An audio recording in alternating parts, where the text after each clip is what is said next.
Muy buenos días amigos, el día de hoy estamos en el Colegio Francisco García Calderón. Estamos con los alumnos del quinto grado que están próximos a egresar de esta institución emblemática de Chivay. Y el día de hoy vamos a implementar una dinámica que se llama el baile del jaco. Bueno, originalmente es el baile de la ensalada, pero nosotros lo hemos actualizado a nuestro contexto cultural de la zona con el nombre del baile del jaco. Para ello les voy a invitar y acompáñenme para poder observar cómo lo implementamos con los estudiantes del quinto grado, ¿sí?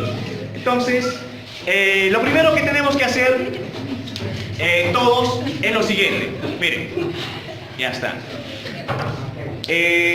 Listo. Entonces todos nos aplicamos, todos, ojo al profesor y en el siguiente tono. ¿Listo? 1, 2 y 3. Este es el baile del jaco que sale